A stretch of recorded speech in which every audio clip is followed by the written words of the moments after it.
Good evening and welcome to Kallxo.com. Kosovo has shown massive support for Ukraine from the moment that Russia started its full-scale invasion.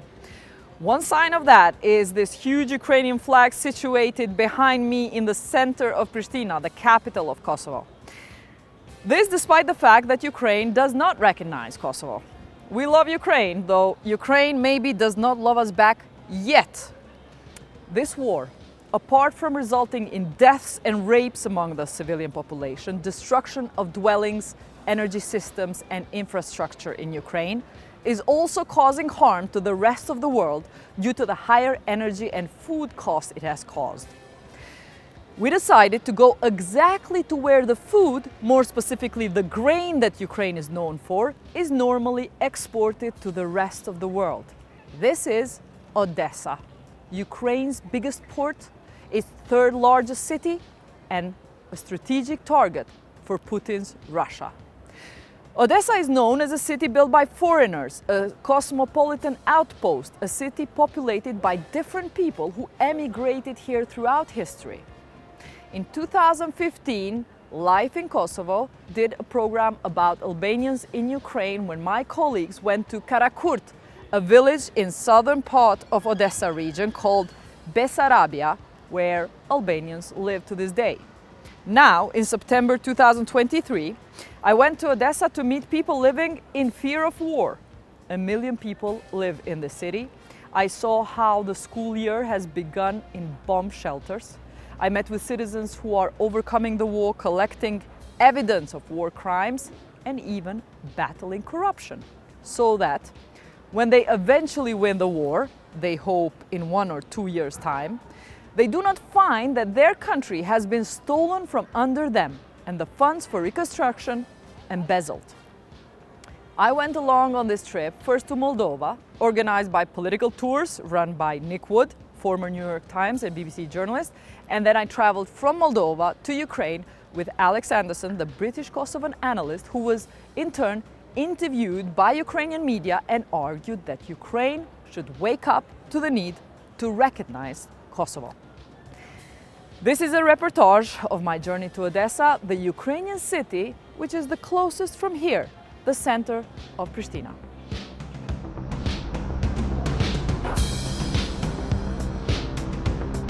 To my surprise, to drive from my neighborhood in Kosovo to Ukraine takes roughly the same time as to drive to Germany or Switzerland. I've seen 100,000 Albanians make that drive from Western Europe to Kosovo and back every summer. So I thought, why not catch the end of summer, putting in the same driving hours but heading east, not west, from Kosovo. Sapo e kalova kufinin Moldavi, Ukrainë, për me mri qëtu, mu ka dasht më tu 2 ditë prej Prishtinës, ka 9 orë më vëzitje që nuk e qash vështirë, me kalu kufinin, dhe me thonë, Kosovë, Maqedoni, Bulgari, Rumani, Moldavi dhe Ukrainë. Ajo që kam la për shtypjen kufi është që po shumë kamiona të ardhë në këtë drejtim, me siguri të mbajt ushqim, të mbajt gjana tjera që nevojitën për popullat, shumë pak makina në anën tjetër. Menjën tema kom paramenu që njerëz janë të dalë, ka me pas refugjat, fëmijë dhe gra që nuk e kanë ndalume me dalë prej Ukrainës, pra që she kom paramenu në menjën teme që njerëz janë të dalë, njerëz janë potencialisht të hik, as pak në përshtypje të parë, kufini nuk pak ma shumë se 20 makina të dyant, edhe tash prej këtij kufini jem të shku në Odesa të shohim çu shka me qenë.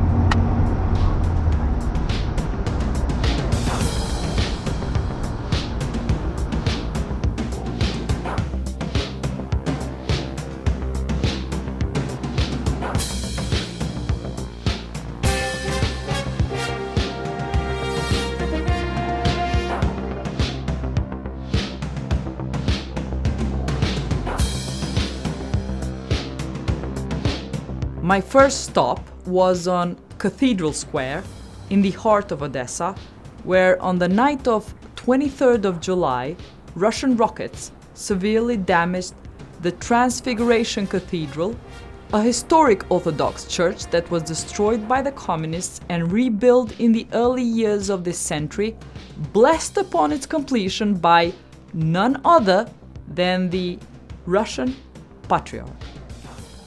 That night, 25 architectural monuments in central Odesa were damaged. People died and many were injured. But over the summer, Russia has repeatedly attacked Odesa's port infrastructure and grain stores.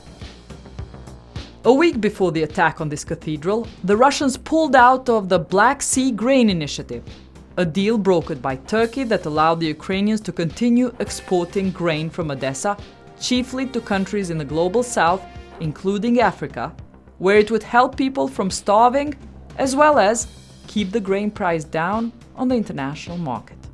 In return for not attacking the grain ships, Russia got the international ban on its exports of food and fertilizer lifted. But you can't trust the bad guys. Russia broke off this agreement. Destroying Ukrainian grain exports became more important to them than maintaining their own exports. So, since July, Russia's rockets and drones have continuously attacked Ukrainian port facilities and grain warehouses.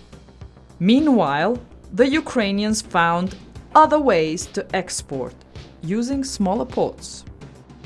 Not the seaport of Odesa, but river ports to its south, places like Reni and Ismail that are at the mouth of the Danube in Bessarabia, where the Albanian community lives, having moved here hundreds of years ago. They too are now coming under attack. It was impossible for me to visit or film the Odesa port because it is under strict Ukrainian military control. Any filming or photos of the port facilities or ships could be used by the Russians for their targeting.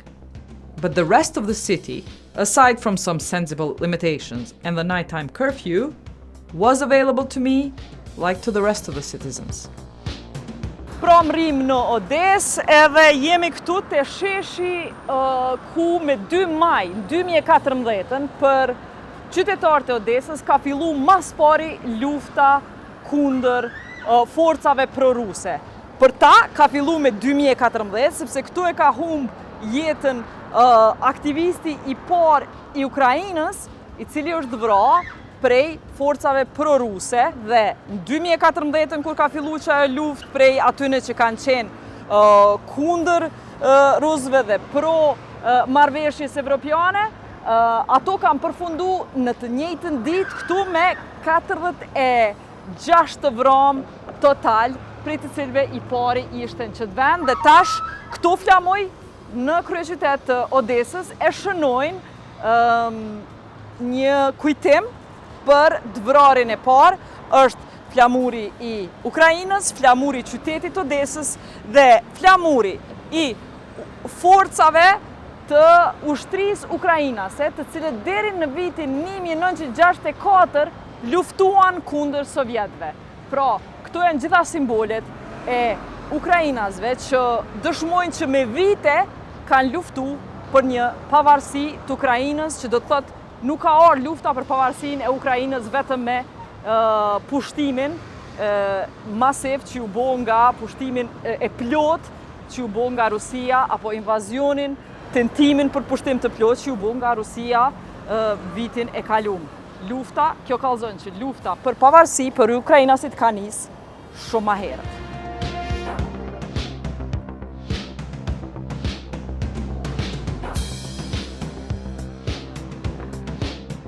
We arrived at this primary school in Odesa called Dream in the afternoon towards the end of the school day.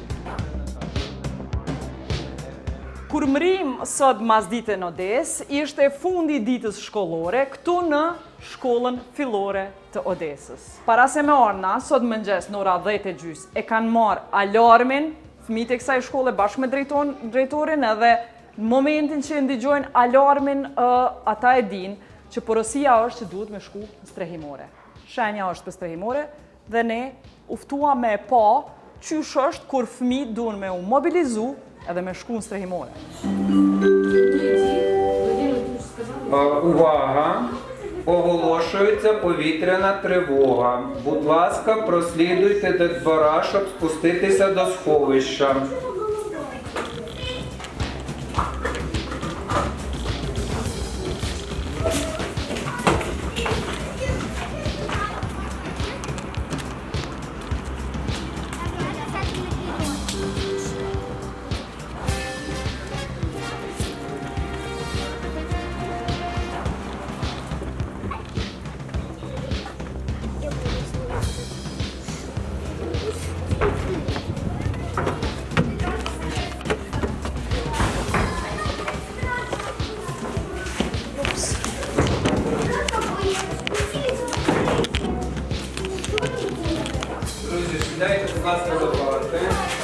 One plus one plus one.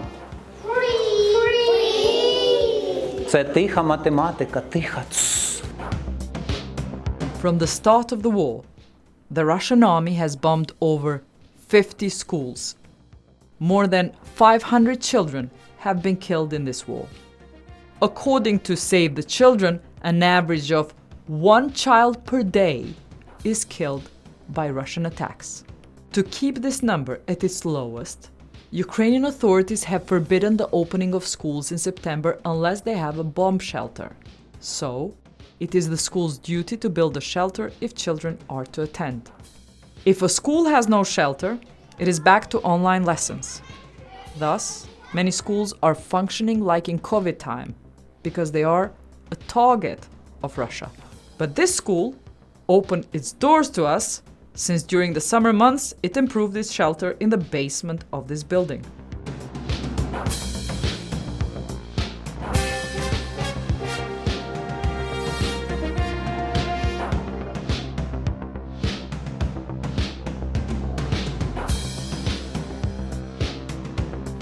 My name is Nicole.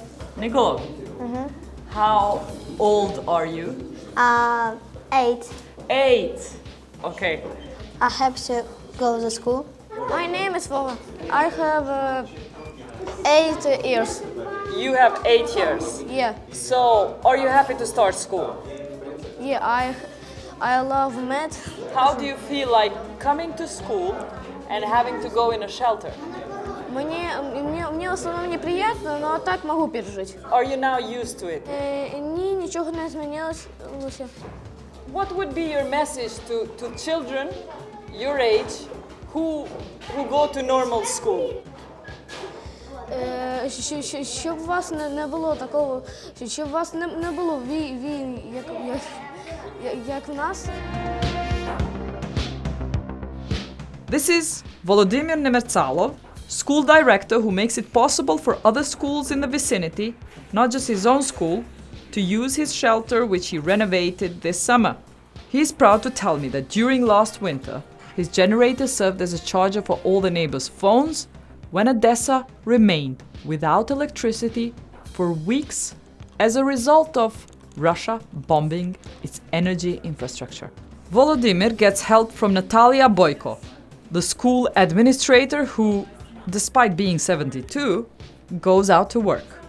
In Ukraine, everybody must be useful and do some work. It is work time.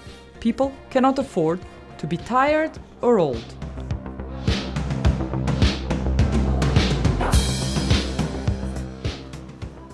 Two plus 5 minus 3. How much? The best mathematics. Okay. Okay, Mr. Volodymyr, Yeah. where are we now? Oh, we are into the shelter of our school. It was the place for the coil.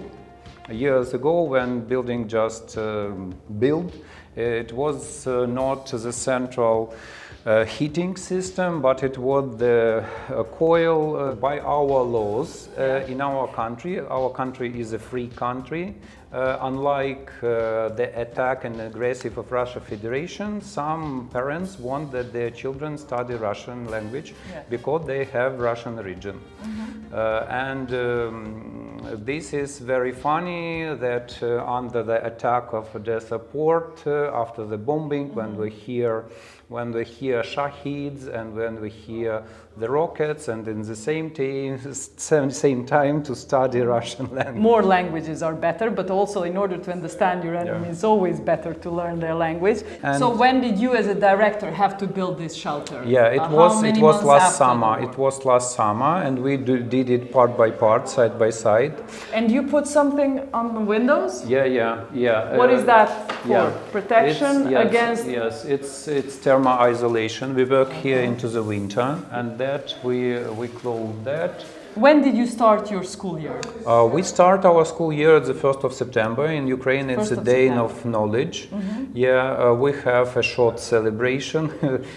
It's a Soviet tradition, but at least it's important for children to have some starting of education. Since the school year started this year, was it today the first time that the alarms went? No. The first alarm was the day before yesterday, on Monday.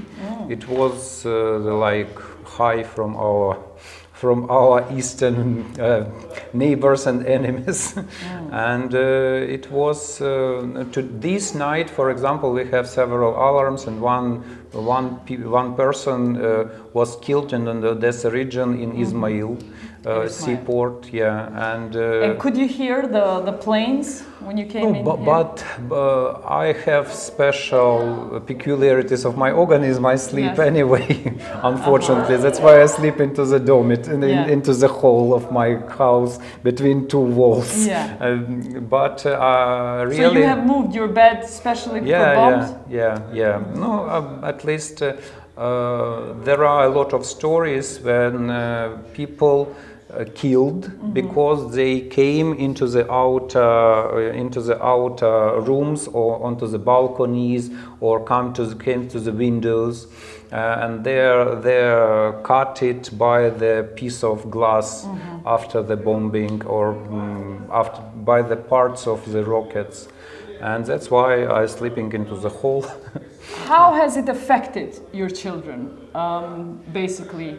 Are they focused at all on studying? No, really, we work more than 1 year in this condition. Firstly, years ago, children was so afraid, scared. They don't want and don't like to go into the shelter. But now it's like a game. Okay. Have you adjusted them through games? Have you had to engage them through games? Can I show you something? Show me. Yeah. He makes games for the people of our elder school. Fittingly, it is being played underground in this Ukrainian dungeon. I meet the game master who is running the game for the high school kids. Everything we need, if we don't have it, we use our imagination. But first of all, we need silence, we need a good atmosphere, and first of all, good people, good music, and good players. After exploring life underground, we emerge topside as the night approaches. After afternoon's fantasy dragons, at night, the real ones take over. Their claws and teeth gouge away the hours meant for sleep. Në Odesën e bukur, ku rrugët janë me kaldrëma, si shumë qytetet tona, po e nisim natën, gjysore para orës policore, që është në ora 12. Porosia për me kalu natën në Ukrainë është që duhet me instalu një aplikacion që e pat emrin Alert, ku gjithë qytetarët njoftohen se ku dush me shku, cilën strejmore, kur dush me shku në momentin që ka alarm për raketa që mujnë me ardhë prej Rusisë. Mram ka pas raketa tilla në ora 1, qysh na ka lëzu në shkollën që e vizituam sot, po shpresojmë që s'ka raketa sonte, sidoqoftë porosia tjetër, mesazhi tjetër prej miqve tanë Ukrainas është që munoni me flajt mirë, se me rëndësi është gjatë luftës, në qëtë kohë streseve, që ata e kalojnë me flajt mirë, përveç nëse një alarm që është shaj që duhet më shku në strehimore. Edhe vendi ku po flajmë e ka një strehimore e cila njëkohësisht funksionon edhe si restoran. Tash, po shkoj me flajt, me shpresë që kemi një natë qetë.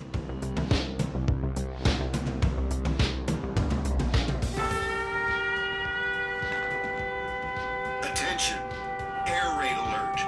Proceed to the nearest shelter. Don't be careless. Your overconfidence is your weakness. Sa po boni alarmi, edhe pse shpresum që s'ka me bot, tash po bom gati me shku në strehimore.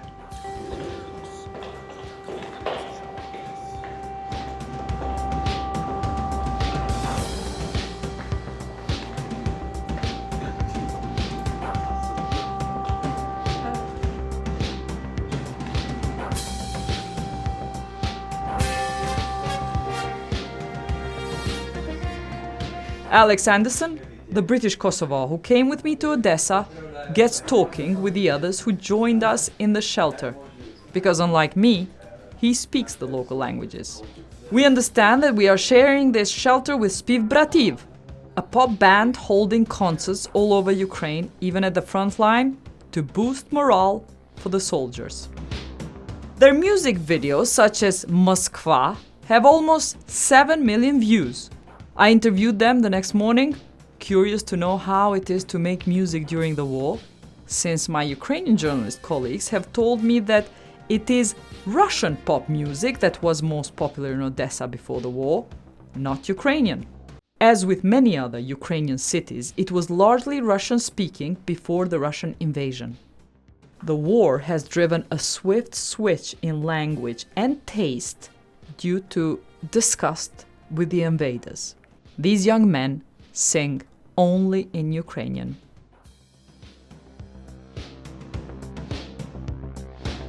Attention, the air alert is over. May the force be with you.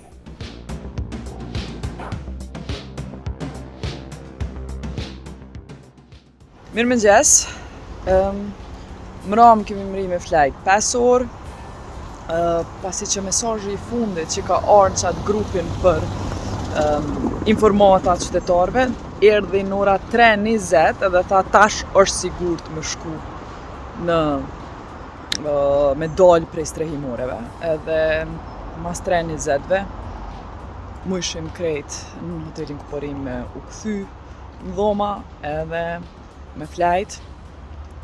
Atje që kuptova mas një nate këtu në Odesa është që mënyrën qysh qytetarët mbjetojnë është fakt se kanë informata shumë të mira, shumë të sakta, kur edhe çka po ndodh. Thjesht është interesant që bëhen pjesë grupeve, qysh I kemi na Viber grupat familjare, Viber grupat në shtatë punës në Kosovë, këta e kanë grupin e qytetarëve në Telegram, edhe aty gjatë natës vishin informatat prej mbrojtjes ajrore të Odesës, ku kallëzojshin ku janë të shku raketat, në çfarë drejtimi, edhe e jepshin një hartë me të kuqe, e simbolizojshin ku është rrezik. Odesa ishte prej atyre zonave, sepse është në megjithatë në jug edhe lindje ma afër Rusisë, edhe aty përveç kësaj morëm informata sot mëngjes që Rusia I ka targetu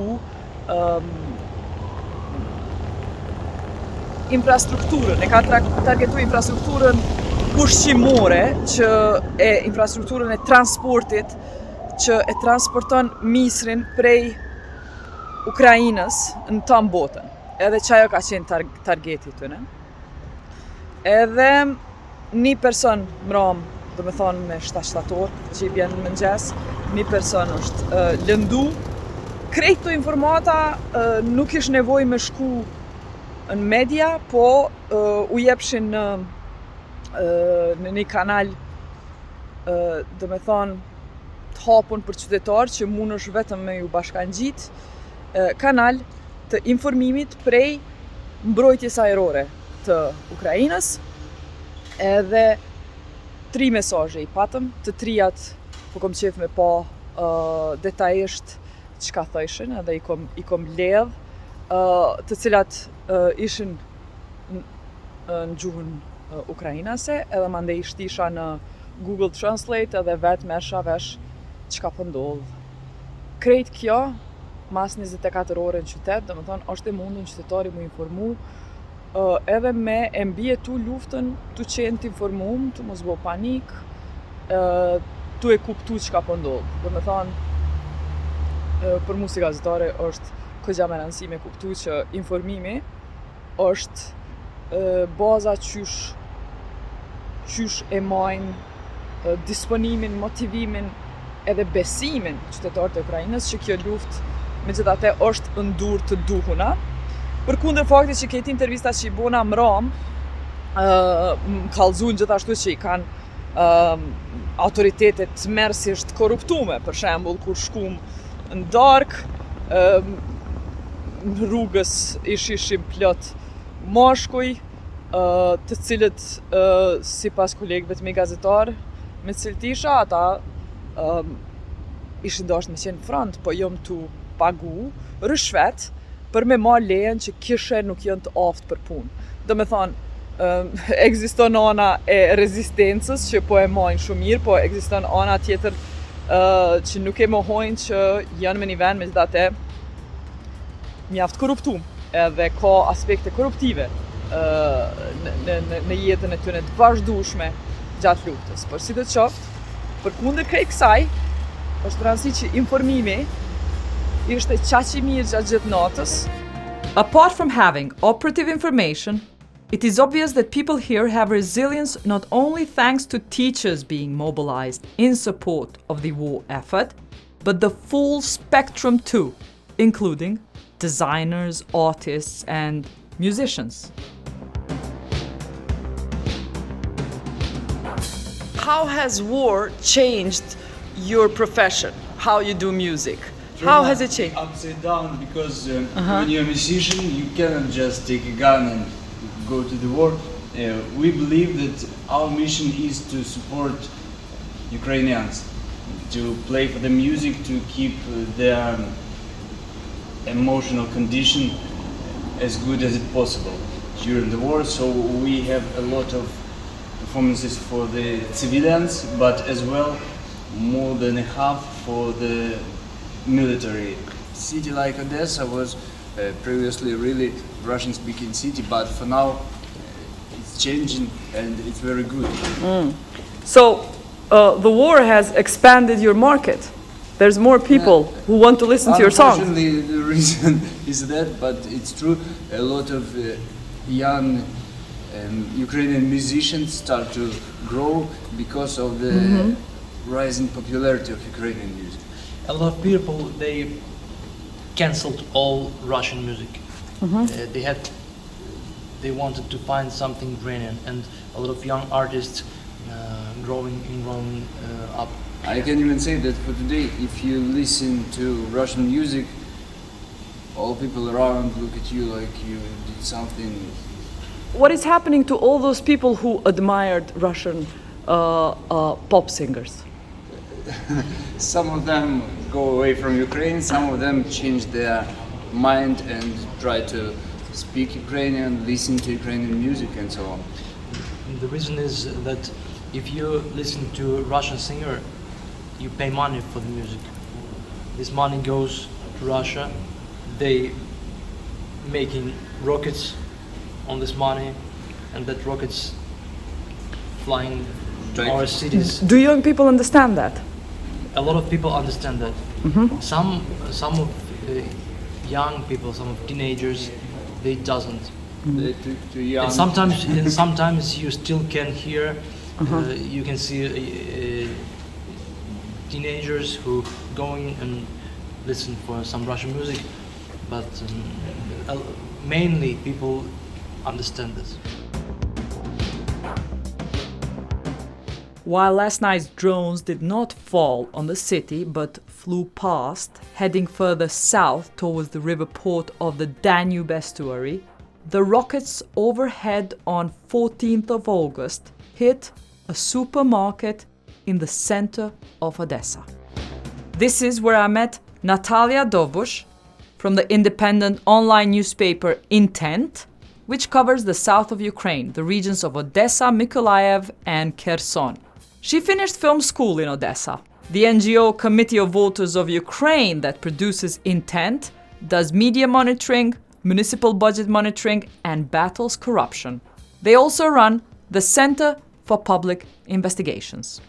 While walking the streets of Odesa with Natalia, some motorbikes roar by.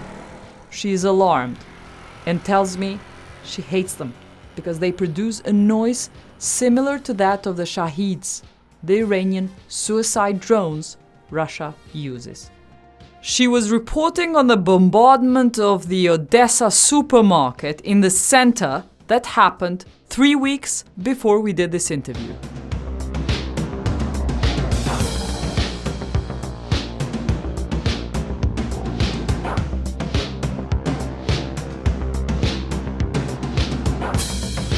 You were in your flat when this shelling happened. Yeah. What did you hear? It was very loud. It was the most loud night of this week. Really, when it was bomb, I thought it was very near, for I don't know, 1,200 meters. Because you live not far from here, right? Not far. It's 3 kilometers over here. But it was listening. It was like very, very near of me. And I woke up. I look at my telegram. It was very scary, and they text that it's rockets. It's rockets, and they text where it's going now. Okay, and did you hear the shaking of your apartment that night? Yeah, it was shaking, and it was some creepy noises. It was dust from my seal. Yeah, it was my cats were just had very big eyes, and they were shaking over me. It was the most dangerous night of this week, and it was firing, burning. You see materials. It was burning very, very, very, very dangerously. Our fire people, they are just our heroes. Every time they are in place in few minutes, they're watering everything, they're saving lives, they're supermans, really. And what do you feel your role as a journalist is during the war? What have you understood about your profession during this war? I ask myself every day, because my mind is not so as clear as I want to be, because I'm a citizen. I'm just a girl. I want to live my best life. I want to go to Europe. I want to see some great places. I want to be happy, but it's my mission. It's about I got to hear people, and I got to hear and tell another people what do they feel, what is going with them, how they are going. It's sometimes we go to Mykolaiv region that was under the occupation, and what is it like? It's like Phoenix. It was burned and now it's reburned. There one place I was there in the in the middle of the winter. There was no ponds over there. They took their water. There is no electricity, no gas, no gasoline. There is nothing about normal life. And then I was there 2 months ago. Pounds, life, electricity, life came back. For 3 or 4 months, people want to live. They're struggling for their every day. And they are not leaving. No, many of them left, but they came back. They came back. My country, Kosovo, has offered Ukrainian journalists the chance to come and stay in Kosovo. Would you ever leave Ukraine during this war? It's not my choice. I must be here. Why do you want to be here? Because I'm Ukrainian. It's my country. If the military needs me, I will go to the military. I'm John guy. I can live in not normal life. I will make this chance. If my country needs me like this, I will go and do it. Natalia explains that some intense stories are on corruption because it continues during the war. For example, Odesa mayor Gennady Trukhanov was arrested in May and then released on bail. He remains accused of embezzling the city's money. Unfortunately, some of the Ukraine's leaders and officials still care more about lining their pockets than winning the war.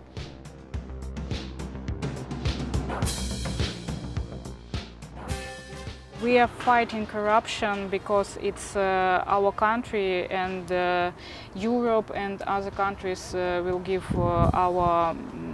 and giving us many money, and we are fighting for making this money alive for all our people, for all our generations. Natalia, it's very hard to talk about corruption during the war, right? Yes, but how do you do it?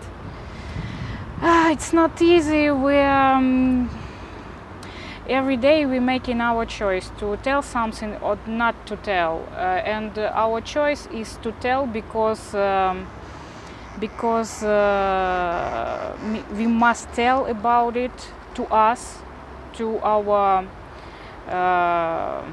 partners, because it's our freedom, it's our life, it's about every day, every corruption, every money, every coin. It's about our future. Your mayor has also got an indictment against him, a corruption indictment. Many. He's got many because he's under criminal charges. He was in jail, right? He was in jail, not in jail, pre-jail, I don't know this word. He's a very interesting man. He was on Russian side for first 4 or 5 days of the invasion. Of war. We don't see him. He was. There is no mayor. Where is he? Our mayor and our governor, they just disappear, vanished. What the fuck? No. The city, the region is under attack. We have sea over here. The Russian ships. It's not okay. We must have the government that saying us it's okay. I'm here. I'm with you. We will fight and we will win. No, there is no some talking about. There is no mayor. And what happened after 4 days? He appeared? Yeah, he appeared like nothing happened. It's okay. Oh, something. Oh, I didn't hear Russians. No, I'm with you. Yeah. Now I'm with you. I don't know. It's now he's trying to be Ukrainian-speaking man. He's trying to be masculine man. He is always masculine man, but he's wearing hockey clothing and something. But it's it look like not truth. It's False? False. It's not him. We don't need it. We need normal guy who rule us. Natalia and her editorial office in Intent put us in touch with colleagues who are amassing evidence to create war crimes cases for prosecution after the war, tracing even individual responsibility among Russian units and personnel. We are investigating war crimes. We are investigating Russian attacks on our region or on the south of Ukraine. We were investigating Russian attack on Tiras, that's a living complex in our city. I believe in justice. I believe that the international court, with the help of journalists, will find all these people. And I hope that it will be some big process and they all go to jail. Valery Bolgan is the editor-in-chief of Intent. He explains that while his media platform's primary focus has been the fight against corruption before the war, now they are concentrating more on documenting war crimes and tracing Russian propaganda.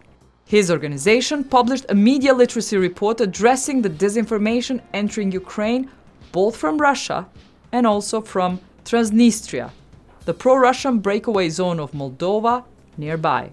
We interviewed Valery in front of the bombed cathedral. It was the very different crimes. It was sexual crimes. It was ecocide, genocide. It was missile attacks. It was attacks to the atomic station. Okay, I'm interested to know whether you are dealing with, whether you have to counteract Russian propaganda. Okay. Tell me, how does it work in Odesa? Yeah. In Odessa we have a very big problem with Russian propaganda because we have nearby Odessa Pridnestrovia region. This is the part of the Moldova, but this part controlled from 1992 of Russia army, and the president of this region is very very pro-Russian man, but he have the Ukrainian citizenship, but it's a problem too. And we have the Russian signals from Pridnestrovia to the Ukrainian cities. From your conversation with people in Odessa, do people believe the Russian propaganda? To what extent do they believe it? I think very many people believe the Russian propaganda before it.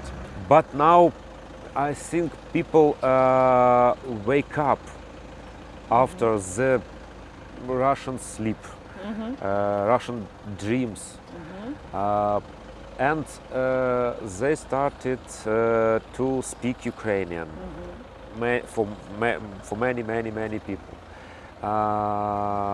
If before it was 20 or 30%, now it is up the half of the people in Odessa.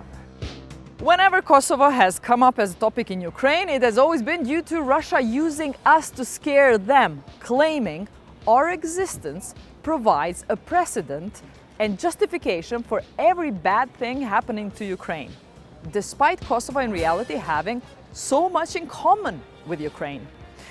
This means that Ukraine has absorbed, including at subconscious level, a Russian narrative and a Russian point of view about Kosovo. Intent, a media that covers the south of Ukraine, decided to cover Kosovo for the first time, introducing a perspective from Kosovo, a narrative its audience has not heard before. To do this, they interviewed Alex Anderson, a British Kosovan analyst who worked for the International Crisis Group, helping create the framework for Kosovo's supervised independence, who is now working with international anti-corruption NGO and Ukrainian partners on projects for localizing and safeguarding aid to Ukraine. But in terms of Ukraine recognizing Kosovo, yes, Ukraine should recognize Kosovo. I would also put some of the non-recognizing EU countries on the spot, Slovakia, Greece, etc.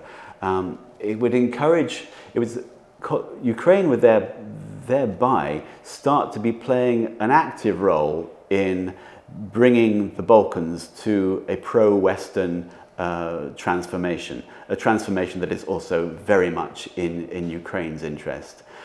Российская пропаганда часто использует аргумент независимости Косово в отношении Украины, Молдовы и Грузии, говоря о том, что раз вы признаете Косово, значит вы должны признать так называемые ЛНР, ДНР, Приднестровье, Абхазию, Осетию и так далее.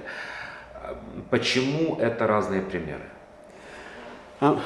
Well, first of all, Russia, Putin, over